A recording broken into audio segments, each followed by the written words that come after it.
பராசரர் ஜோதிட மணிமன்ற குழுவில் பயணிக்கக்கூடிய அனைத்து ஜோதிட சொந்தங்களுக்கும் குலோரஸ்ரம உண்மைகளையும் அன்பான வணக்கம்.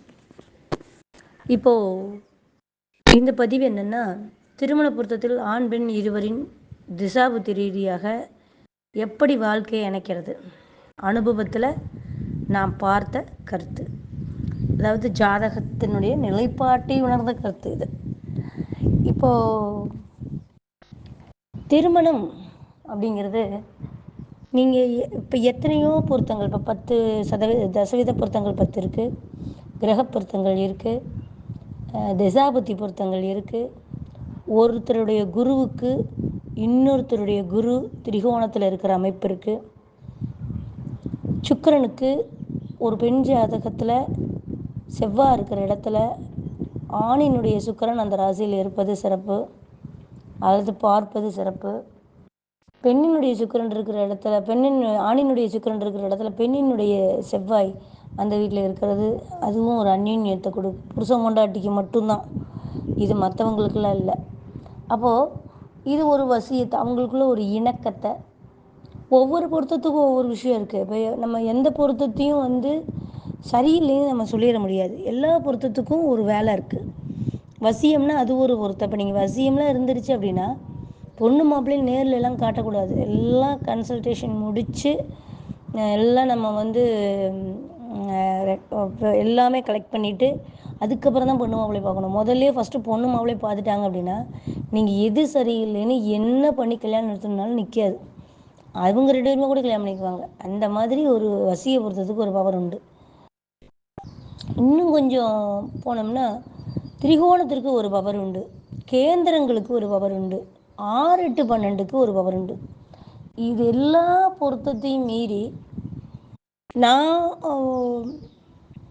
நான் எடுக்கிற ஒரு இன்றைய கேள்விக்கும், அதாவது ஆண் பெண் இருவரின் ஜாதகத்தில் தசா ரீதியாக எப்படி வாழ்க்கை இணைக்க வேண்டும் அப்படிங்கும்போது என்னுடைய அனுபவம் அப்படிங்கிறது இந்த மனப்பொருத்தம் மட்டும்தாங்க. 2 பேர்த்துக்கும் மனசு இணைஞ்சிடணும். வேறு நீங்கள் கோடிக்கணக்கில் சொத்தை கொடுங்க, இல்லை பேக்ரவுண்டு நல்ல சம்மந்தி, நல்ல உரம்பரை, அருமையான உரம்பரை, அப்படியே சும்மா வந்தாங்கன்னா காராக வருது அப்படிங்கிறது ஜெனியூனில் அல்ல பெரிய மனுஷத்தன்மையாக, அல்ல வாட்டசான பெரிய மனுஷத்தன்மையாக உட்காந்து அப்படி சாப்பாடு நிறைஞ்சு இருக்கும் சம்மந்தி வீடு வந்தால் அப்படிங்கிறது. இல்லை யாருமே கேள்வி கேட்க இல்லாமல் இருந்தாங்கன்னா இந்த ஜாதகம் பாஸ் ஆயிரும் அப்படிங்கிறதெல்லாம் ஒரு வித பொறுத்து. இப்போ நம்ம தோஷங்கள் அதிகமாக இருக்கும்போது, கலத்திர தோஷங்கள்லாம் அதிகமாக இருக்கும்போது அந்த பக்கம் ஆப்போசிட் சைடு குறையுள்ள வீடு கட்டுங்க நல்லா இருக்கும்னு சொல்லுவாங்க. ஏன் சொல்கிறாங்க அப்போ என்னென்னா, கல்யாணத்துக்கு அப்புறம் கம்பல்சரி பிரச்சனை. நீங்கள் குறையுள்ள வீடு கல்யாணம் பண்ணுங்கன்னு சொல்லிட்டாங்கனாலே திருமணத்திற்கு அப்புறம் பிரச்சனை வரும்னு அர்த்தம். அப்போ அதுக்கு என்னங்க பண்ணலாம் அப்படின்னா, நம்ம சட்டையை பிடிச்சி கேள்வி கேட்குறதுக்கு அங்கே எவனும் இருக்கக்கூடாது. அதுதான் கான்செப்ட். குறையுள்ள வீடுன்னா இப்போ யாரோ ஒருத்தர் இருக்கிறாங்கன்னு வச்சுக்கோங்க, பிரச்சனை அப்படின்னா அவனுக்கு தைரியம் சொல்கிறதுக்கோ ஒரு பூஷப் பண்ணுறதுக்கோ ஆள் இருக்காது. ஒன்று, இங்கிட்டு அப்பா மட்டும்தான் இருப்பார். சாப்பாட்டுக்கு என்ன செய்வார், பிரச்சனையாச்சுன்னா என்ன, அவருக்கு ஒரு மன உளைச்சல் ஆகும், அவர்கிட்ட பகிர்ந்துக்க முடியாது. அம்மா மட்டும்தான் இருக்குதுன்னு வச்சுக்குவேன், சட்டுன்னு போய் சண்டை கட்டாது. நான் என்னடா பண்ணுறேன் உங்களுக்கு, நான் கூட தனியாக இருந்துக்கிறேன்டா அப்படி சொல்லும். அப்போ என்ன இங்கே கான்செப்ட் அப்படின்னா, இப்போ கூட பிறந்தவங்க யாரும் அக்கா தங்கச்சி ஒருத்தர் இல்லை அப்படின்னு வச்சுக்கோங்களேன். அப்போ என்ன ஆகும், அந்த இடத்துல ஒரு சீர் செய்கிறதோ போட்டி போடுறதோ இது இருக்காது. அப்போது இந்த குறையுள்ள அப்படிங்கிறதுக்கு இந்த கலத்திர தோஷம், தார தோஷம், ராகு இது செவ்வாய் தோஷம், இதெல்லாம் என்ன செய்யும்னா உறவுகளை வைத்து கிரியேட் பண்ணும் பிரச்சனையை. அப்போ இந்த உறவுகள் குறைய இருக்கிற இடமா பார்த்து கல்யாணம் பண்ணும்போது ஆப்ஷன் குறைவு. என்ன ஆப்ஷன்? பிரச்சனை வர்ற ஆப்ஷன் குறைவு. இதெல்லாம் ஒரு டெக்னிக்காக நாங்கள் சேர்த்து வைக்கிற விஷயம், அதாவது ஜோசியர்கள் சேர்த்து வைக்கிற விஷயம். இதில் நான் சொன்ன இந்த மனப்பொருத்தம் என்பது இது எல்லாத்த விட பார்த்திங்கன்னா சூரிய பொருத்தம்னு ஒன்று இருக்குது. 2 பேரும் குறைஞ்சது 3 மாதம் டிஃப்ரென்ஸ் வேணும். குறைஞ்சது நான் சொல்கிறது வயசில் இல்லை, மாதக்கணக்கில். இப்போ ஒருத்தவங்க ஆணி மாதத்தில் பிறந்திருக்காங்க அப்படின்னா இந்த ஆணி அப்படிங்கிறத அவங்க ஆவணிக்கு அப்புறம் தான் பிறந்திருக்கணும். இது ஒரு கான்செப்டில் இருக்குது. குறைஞ்சது அந்த 3 மாதம் டிஃப்ரென்ஸ் வரணும் சூரியனுக்கு. அப்போ மாதங்களே 3 மாதம் டிஃப்ரெண்ட் இருக்கணும். ஒரே மாதங்களில் பிறந்தது, வைகாசி மாதம் ஆனி மாதம் பிறந்தது, ஆனி மாதம் ஆடி மாதம் பிறந்தது, இப்படிலாம் சேர்த்தக்கூடாது. குறைஞ்சது ஒரு 3 மாதம் 4 மாதம் டிஃப்ரென்ஸ் வரணும். அப்போ தான் அந்த சுக்கிரன் புதனுடைய காம்பினேஷன்லாம் கரெக்டாக ஒர்க் அவுட் ஆகும். இது ஒரு பக்கம். இன்னொரு பக்கம் இருக்குது, லக்ன பொருத்தம்னு ஒன்று. லக்னம் வந்து எப்படி எடுக்கிறதுனா, நீ எந்த குளத்தில் பிறந்திருக்க, நீ என்ன கேட்டகரியில் வளர்ந்துருக்கிற, உன்னுடைய டிசைன் என்ன, உன்னுடைய உறவுகளுடைய பழக்க வழக்கம் என்ன, நீ வாழக்கூடிய இடத்து. இப்போ ஒரு கிராமத்துலேருந்து ஒரு பட்டிக்காட்டுக்குள்ளே கிராமத்துக்குள்ளே கட்டிட்டு வந்தோம்னா அமைதியாக உறவுகளை சொந்த பந்தத்தை மதிக்கும், சொத்து சொகத்தெல்லாம் சேர்த்துறதுக்கு ஆடம்பரம் பண்ணாது, குடும்பத்துக்கு அடக்கமான பொண்ணாக இருக்கும், அப்படிலாம் நினச்சி கட்டுறாங்க. அப்போ கட்டும்போது அது என்னென்னா, அப்படி ஒரு கிராம பாணியில் வளர்ந்த ஒரு பொண்ணு டவுனில் வாழ்கிற கேட்டகரியில், இப்போ பெங்களூர் சிட்டியில், பெங்களூர் ஹைதராபாத்தில் வாழ்கிற சிட்டியில் வாழ்கிற பையனுக்கு கொடுக்கும்போது, மெட்ராஸில் வாழ்கிற பையனுக்கு கொடுக்கும்போது ஒத்து வருமா? அதை பார்க்கணும்ல. அப்போ அவன் வெளில கூட்டிகிட்டு போகிறதுக்கு தயங்குவான். இன்னும் ஒரு மண்ணாங்கட்டியும் தெரிய மாட்டேங்குது, இப்படி எண்ணெயை வெளிச்சிக்கிட்டு இருந்தால் எப்படி கூட்டிகிட்டு போகிறது? அது வந்து அந்த நாகரிகத்தில் வளர்ந்தது. கிராமத்தில் வந்து ஒரு எண்ணெய் தேய்ச்சி காலையில் எழுந்திரிச்சி எண்ணெய் தேய்ச்சி தலை சீவி அப்படி இருக்கணும் அப்படிங்கிறதெல்லாம், சாயங்காலம் ஆனால் நல்லா தலைக்கு குளித்து பூ வச்சு பொட்டு வச்சு அப்படி இருக்கணும் அப்படிங்கிறது. ஆமாம், இப்போ என்ன நாடக நடிகையை கூட்டிகிட்டு போகிறோம், ஃப்ரீ ஹேர் விட்டு ஜாலியாக போகணும், ஃபேன் ஷர்ட் போட்டுட்டு அப்படி தலை சீவாமல் கூட பீச்சுக்கு போகணுங்கிறது அங்குத்த நாகரிகம். அப்போது ஒரு சிலர் ரசிப்பாங்க, ஒரு சிலர் அதை வந்து ஆப்போசிட்டாக பண்ணுவாங்க. அப்போது இப்போ நம்ம பசங்க கிராமத்திலேருந்து டவுனுக்கு போன பசங்க ஈக்குவல் ஆகிக்குவாங்க. ஆனால் டவுன்லேயே வளர்ந்தவனுங்க அப்படிங்கும்போது, அது இன்னும் சொல்லப்போனால் கிராமத்துலேருந்து டவுனுக்கு போனவங்களும் பார்த்திங்கன்னா ஒரு மேக்கப்பை தான் விரும்புகிறாங்க. ஒரு அழகு ட்ரெடிஷ்னலுங்கிறத விட அவங்க வந்து நாளும் அறிந்த பெண், எதற்கும் வந்து அப்படி ஓப்பன் டைப்பாக இருக்கணும் அப்படின்னு தான் ஆசைப்பட்றாங்க. நல்லா சம்பாதிக்கணும், நல்ல இதாக இருக்கணும், ஆனால் நம்மளை மதிக்கணும் அப்படிங்கிற கான்செப்டில் இருக்காங்க. அப்போது இந்த பொருத்தம் என்னென்னா லக்ன ரீதியாக வரக்கூடிய பொருத்தம். லக்ன ரீதியாக என்ன எப்படி வருது அப்படின்னா, நீ நீ நீ என்ன, உங்களுடைய ஜாதி சனம் எப்படி, என்ன கேரக்டர், எப்படி இருக்கிறாங்க, எதை லைக் பண்ணுறாங்க. ஒரு சிலர் பார்த்திங்கன்னா தோட்டங்காடு, வீடு வாசல்கள், நம்ம இருக்கிற சொத்தை அப்படி அழகாக கட்டணும், கொஞ்சோண்டு இருந்தால் நினைப்பாங்க. ஒரு சிலர் என்னம்பாங்க, ஒரு 4 லேண்டு வாடகை வந்துட்டுருக்கணும் அப்படிம்பாங்க. ஒரு சிலர் என்ன பண்ணுவாங்க, வண்டி வாகனங்கள் அமைப்பு அப்படிங்கிற ஒரு விஷயம், கார் வண்டி வாகனங்கள் இருக்கணும்னு ஆசைப்படுவாங்க. ஒரு சிலர் நல்ல குடும்பமாக இருக்கணும், நல்ல உறம்பறை இருக்கணும்னு நினைப்பாங்க. ஒரு சிலர் நினைப்பாங்க நல்ல கை நிறைய சேலரி வரணும், வெளியில் சொந்த பந்தம் சொத்து சுகம் இதெல்லாம் விட நல்லா சம்பாதிக்கணும், நல்ல சேலரி இருக்கணும், பையன் நல்ல கலராக இருக்கணும், இப்படி நினைப்பாங்க. இப்படி நினைக்கிற குடும்பமும் உண்டு, பிள்ளைகளும் உண்டு, பையனும் உண்டு. இதெல்லாம் கருத்து மாறுபட்ட கருத்தே கிடையாது, இதெல்லாம் உண்மை. பொருத்தத்தில் இத்தனை விஷயமும் இருக்குது. அப்போ இதுக்கு நம்ம ஆப்போசிட்டாக பொருத்தும் போது லக்ன பொருத்தம் அடிக்கும். வேறு ஒன்றுமே இல்லைங்க, லக்ன பொருத்தம் இதுதான். என்னென்னா, இப்போ லக்ன பொருத்தம் என்பது ஒருத்தர் காற்று ராசியில் பிறந்தால் இன்னொருத்தரும் திரிகோணத்தில் காற்று ராசியில் லக்னம் இருந்துச்சுன்னு வச்சுக்கோங்களேன், 2 பேர்த்தினுடைய ஆசைகள் எண்ணங்கள் அதற்கு தூபம் போடுற மாதிரி இருக்கும். நீங்கள் வீடு கட்டணும்னு ஆசைப்படுறியா, நான் சப்போர்ட் பண்ணுறேங்க, கட்டலாங்க அப்படிங்கும். ஒரு வீடு கட்டி அவனுங்க எங்கள் வீட்டுக்காருக்கு அதாங்க ஆசை அப்படிங்கும். ஏன்னா இது அதுக்கு சப்போர்ட் பண்ணும். ஆனால் ஒருத்தர் காற்று ராசி அப்படிங்கும்போது ஒருத்தர் மோட்ச ராசி அப்படின்ட்டா சிக்கலாகும். இன்னும் சொல்லப்போனால் அது ஆறுட்டாவும் ஃபார்ம் ஆகும். அப்போ இப்படியெல்லாம் இருக்கும்போது அவங்க அதை என்ன, பஞ்சபூத தத்துவத்தில் இந்த லக்னங்கள் சஷ்டாங்கமாக வரும் பொழுது ஒரு சிக்கல் உருவாகும். என்னென்னா, அந்த கேரக்டரோட அந்த வாழ்வாதாரங்களோடு இணக்கமாகி செல்ல முடியாத ஒரு தன்மை ஒன்று. அது மில்ட் ஆகிறதுக்கு 2-3 வருஷம் ஆகும். மில்ட் ஆகிட்டாங்க அப்படின்னா அசைக்க முடியாது, ஆனால் மில்ட் ஆகணும், அதுதான் விஷயம். இது எல்லாத்தையும் விட இந்த தசா புத்திக்குள்ளே வர்றது அப்படிங்கிற ஒரு விஷயம் பார்த்திங்கன்னா மனப்பொருத்தம். இந்த மனசு என்னென்னாங்க, நீங்கள் இத்தனை விஷயம் பார்க்கலைன்னாலும் மனசு இணையணும் இல்லையா? மனசு எப்படி இணையும்? அதுக்கு சந்திர பகவானை தான் எடுக்கணும். இப்போ சந்திரனை எடுக்கும் பொழுது பார்த்திங்கன்னா ஒருவருடைய ஜாதகத்தில் அது சஷ்டாங்க தோஷங்கிறது வந்து அடிச்சுக்கும். 6-8 நல்லா அப்படியே அந்நியமாக உயிரை கொடுத்துக்கிட்டு ஒரு நாள் பேசுவாங்க, மறுநாள் உன் மூஞ்சில் முடிச்சால் ஆகாது. வாழ்க்கையிலே எனக்கு எதிரின்னு ஒருத்தர் இருந்தால் அது நீதாங்க.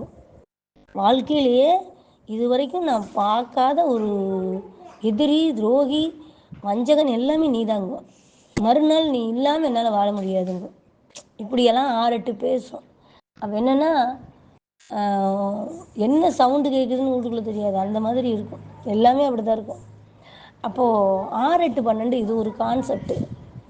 ஆனால் இதில் ஒரு அற்புதம் என்ன அப்படின்னு கேட்டிங்கன்னா, இந்த மனப்பொருத்தம் என்பது சந்திரனுடைய ஒரு பொருத்தம். அப்போ இந்த நிலவு பொருத்தம் என்பது ஒரு தெளிந்த மனநிலை, ஒருத்தருடைய மனசை இன்னொருத்தர் புரிஞ்சுக்கிறது அப்படிங்கிறது ஒரு அற்புதமான ஒரு பொருத்தம். இதுக்கு தசாபுத்தி சப்போர்ட் பண்ணும். எப்படி சப்போர்ட் பண்ணுன்னா, ஒருத்தருடைய தசாபுத்தி எப்படி பார்த்தீங்கன்னா, நீங்கள் இப்போ 1 5 9 கல்யாணம் பண்ணி வைங்க. நான் ஒரு சில மீட்டிங்கில் பார்ப்பேன், பெரியவங்கெல்லாம் பார்த்தீங்கன்னா, பெரிய ஜோதிட ஜாம்பவான்கள்லாம் 1 5 9 சந்திரன் இருப்பது சிறப்பு அப்படி. ஏசா 1 5 9 இருந்ததுன்னா திசா சந்தி வருமே, இதுக்கு என்ன பண்ணுறது? திரிகோணத்தில் இருக்கும்போது பார்த்தீங்கன்னா திசா சந்தி வராதா? அப்போது இப்போ மேஷ ராசி பையன் வந்து இப்போ மேஷ ராசி பையன் வந்து பரணி நட்சத்திரம், பொண்ணு வந்து சிம்ம ராசி உத்தர நட்சத்திரம். இப்போ சுக்கர தசை முடிஞ்சு அவனும் சூரிய தசை வரும்போது இந்த பொண்ணு பிறந்திருக்கும். சூரிய தசையில் கிட்டத்தட்ட 2 பேத்துக்கு ஈக்குவலாக போகுமே, அந்த 2 3 வருஷம் டிஃப்ரென்ஸை சுக்கர தசை சாப்பிட்றோம். அப்போ வந்து பார்த்திங்கன்னா கரெக்டாக ஈவனாக வரும் ராகு தசை திருமணம் பண்ணும்போது. எப்படி? அதுக்கடுத்து குரு தசையும் சரி, அதுக்கு அது ரிஷப லக்னம் மிதுன லக்னமாக இருந்துச்சுன்னா என்ன பண்ணுறது? குரு தசை 2 பேத்துக்கு வர தசை. அதனால வந்து இந்த திரிகோணத்தில் சந்திரன் இருக்கிறது அற்புதமான பொருத்தம் தான். ஆனால் திசா சந்தி கம்பல்சரி அடுத்து வரக்கூடிய திசா புத்திகள் சரியாக இருக்கிறதா? இப்போ மிதுன லக்னமாக இருக்குது, செவ்வாய் இப்போ மிதுன ராசியாக இருக்குது, மிருகஷீர இடத்துல ஒருத்தன் பிறந்திருக்கான், அல்லது கன்னி ராசியில் சித்திரையில் பிறந்திருக்கான்னு வச்சுங்க. ஆல்ரெடி ராகு திசையை சந்தித்து வந்திருப்பான், எல்லா அனுபவங்களையும் கற்று தேர்ந்து அப்படி வந்திருப்பான். அதுக்கடுத்து குரு திசை, வீட்டிலேருந்து வெளியிலேருந்து ஹாஸ்டலெல்லாம் படித்து தங்கி உருண்டு புரண்டு பாஸ் பண்ணி வந்திருப்பான். அடுத்து குரு திசை புழிஞ்சு எடுத்துருக்கும் மிதுனத்துக்கும் கன்னிக்கும். 5 பைசா பாக்கெட்டுக்கு வந்திருக்காது, உறவுகள் யாருக்கிட்டையும் பேச விட்டுருக்காது. சரி, குரு திசையை ஒரு வழியாக முட்டிச்சு கிட்டிச்சு அடுத்து சனி திசைக்கு போவோன்னு பாக்கியாதிபதி திசை அல்லது கன்னியா லக்னத்துக்கு பூர்வ புண்ணிய திசை தம் பிடிச்சி குரு திசை வந்துருச்சு, இனி நான் தப்பிச்சுக்குவேன்னு, சனி திசை வந்துருச்சு நீ நான் தப்பிச்சுக்குவேன்னு வருவான்னு வச்சுக்கோங்க. ஒரு பிள்ளைய பிடிச்சி திரிகோணம் எதற்கு? இப்போ கன்னியா ராசிக்கு திரிகோணம் எது? மகர ராசின்னு வச்சுக்கோங்க, ரிஷப ராசின்னு வச்சுக்கோங்க. ஒரு ரோகிணியில் ஒரு பிள்ளைய கல்யாணம் பண்ணிக்கிறீங்க, அல்லது திருவோணத்தில் ஒரு பொண்ணை கல்யாணம் பண்ணிக்கிறீங்க. நல்ல அற்புதமான பொருத்தம், 10 பொருத்தம் இல்லையா? 9 9.5 பொருத்தம் அழகாக வரும். திரிகோணத்தில் தான் சந்திரன் இருக்குது, மனசையும் புரிஞ்சுக்கும், சண்டையும் வராது, ப்ராப்ளம் இல்லை. ஆனால் இவன் அந்த கடந்து வந்து குட்டிக்கரன் அடித்து அதை உருண்டு புரண்டு வந்து சொந்தம் இல்லாமல் காசு இல்லாமல் கழித்து வந்த திசையை அவள் சீதனமாக தூக்கிட்டு வருவான். அந்த ராகு திசை குரு திசை இவ சீதனமாக தூக்கிட்டு வருவா. 10 20 30 வருஷத்துக்கு தூக்கிட்டு வருவான். அதுதான் சீதனம். அவனுக்கு என்ன பண்ணுவான்னு யோசிங்க. மறுபடியும் நல்ல பொசிஷனுக்கு இவன் போயுமே உறவுகளோட பண்ண முடியாது. அந்த காசுக்காக வெளில இருக்கிற மாதிரி இருக்கும், பொண்டாட்டி விளைய விட்டுட்டு வெளியில் இருக்கிற மாதிரி இருக்கும். திருப்பி மறுபடியும் அந்த உறவுகளோட இணக்கம் மட்டுமல்ல, அந்த பொருளாதாரங்கிறது அவனால் சாட்டிஸ்ஃபைடு பண்ணவே முடியாது, பற்றாக்குறையாகவே தான் இருக்கும். அப்போது இது திரிகோணம் சப்போர்ட் பண்ணாது. அப்போ கேந்திரங்கள்னா எனக்கு தெரிஞ்சு பெரிய ஆசனங்கள் கேந்திரத்தில் வந்து லக்னமும் கேந்திரத்தில் இருக்கக்கூடாது, சந்திரனும் கேந்திரத்தில் இருக்கக்கூடாதுங்கிறாங்க. 4 8 12 சரி, இப்போ 4ஆம் இடத்துல சந்திரன் இருக்கிறது ஆகாது, 4 8 12 வேலை செய்யும் அப்படிங்கிறாங்க. அதுவும் நான் பார்த்த வகையில் 4 8 12 தான் வேலை செய்யுது. வீடு இல்லாமல் ஒரு வீடு, சொந்த வீட்டை விட்டு வெளில போ அப்படிங்கிறது, தனி குடித்தனம் போயிடுறது, சொத்து வாங்க அவங்களா கஷ்டப்பட்டு அவங்களா டெவலப் ஆகி வர்றதுக்கு பக்காவாக கஷ்டப்படுறது. 4 8 12 சந்திரன் இருந்துருச்சு அப்படின்னா, கேந்திரத்தில் சந்திரன் இருந்துருச்சு அப்படின்னா, சந்திரன் கேந்திரத்தில் இருந்து கல்யாணம் பண்ணி வச்சோம் அப்படின்னா, அந்த திசாபத்திகள் அவங்கள அந்த வாலிப காலத்தை புழிஞ்சு பக்குவப்படுத்தி ஆனால் டெவலப் ஆகிறாங்க, கடைசியில் டெவலப் ஆகிறாங்க. ஆனால் அந்த கஷ்டப்பட இன்றைக்கி பிள்ளைங்க தயாராக இல்லையே. இது அனுபவம் இல்லையா? கஷ்டப்பட இன்றைக்கி தயாராக இல்லை. இது நம்ம இன்றைய ஜென்ரேஷனில் பார்க்குற விஷயம். யாருமே கஷ்டப்படுறதுக்கு தயாராக இல்லை. எல்லாம் செட்டில்டாக இருக்கணும்னு நினைக்கிறாங்க. எல்லாம் செட்டில்டாக இருக்கிறவனை போயிட்டு நீங்கள் என்ன வாழ்க்கைங்கிறது என்ன, நீங்கள் எப்படி வாழ்வீங்க? அது ஒரு விஷயம் இருக்குல்ல. ஏய் போயிட்டு அது ஒரு வாழ்க்கையில் ஒரு விஷயம் இருக்கு இல்லையா? சரி, அப்போ 4 8 12 நட்சத்திரம் ஆகாது, 1 5 9 ஆகாது. அப்படிங்கும்போது இந்த 2 6 10 திசா புத்திகளும் ஒரு ராசிக்கு 2 6 10 இருக்கக்கூடிய சந்திரனும் 3 7 11 இருக்கக்கூடிய ராசிக்குண்டான அமைப்பும் ஒரு அற்புதமான பொருத்தமாக நான் நினைக்கக்கூடிய பொருத்தங்கள். எனக்கு தெரிஞ்சு தெளிவாக அப்படி தான் வருது. பொண்ணுமில்ல மீன ராசி, உத்திரட்டாதி நட்சத்திரம் அல்லது ரேவதி நட்சத்திரம் அப்படி வச்சுக்கோங்க. அப்படியே பொண்ணுக்கு ஒரு சுக்கர அவங்க வரும்போது நட்சத்திரம்னா அந்த அந்த முடிஞ்சு இப்போ கேது திசைக்குள்ள உள்ளே வர்றான், பொருளாதாரத்துக்குள்ளே உள்ளே வர்றான் அப்படின்னா அந்த பொண்ணு ஒரு மேஷ ராசி அல்லது ரிஷப சிம்ம ராசி இப்படி பிறந்திருந்ததுன்னா அந்த பொண்ணுக்கு இந்த சூரிய தசை சந்திர தசை அதெல்லாம் வரும். அப்போ இவனுக்கு பூர்வ புண்ணிய தசையும் ஆச்சு, சூரியனுடைய 3 7 11 உண்டான அந்த சீமாச்சு. அப்போ அந்த குடும்பம், உறவுகள், ஒரு அரசியல், அரசாங்கம், கௌரவம், தன்னுடைய ஆசைகளை நிறைவேற்றுதல், தன்னுடைய காமத்தை காதலை வெளிப்படுத்துதல் எல்லாத்தையும் கொடுக்கும். அப்போ 2 6 10 இருக்கக்கூடிய நட்சத்திரங்கள் சந்திரனுக்கு 3 7 11 இருக்கக்கூடிய நட்சத்திரங்கள் இருவருக்கும் அற்புதமான ஒரு பொருத்தமாக திசாபுத்திகளை இணைக்கிற வாய்ப்பாக நான் ஃபில்டர் பண்ணி வச்சிருக்கிற விஷயம்ங்க. இதுதான் மனசு அப்படிங்கிறது இணைஞ்சு போகிறதுக்கான வாய்ப்பு. ஒன்று பொருளாதாரம் அவனை கரெக்ட் பண்ணும், அவனுடைய சம்பார்த்தனை அவனுடைய பொருளாதாரம் அவங்கள இணைக்கும். அப்படி இல்லைன்னா அவங்களுடைய ஆசையும் அவங்களுடைய காமமும் அவங்களுடைய காதலும் அவர்களுடைய எண்ணங்களும் அவர்களை இணைக்கும். இவ்வளவுதான் விஷயம். அப்போ 2 6 10 அல்லது 3 7 11 இது அற்புதமான பொருத்தமாக நான் உணர்ந்த பொருத்தம். நன்றிங்க, வணக்கம், வாழ்த்துக்கள்.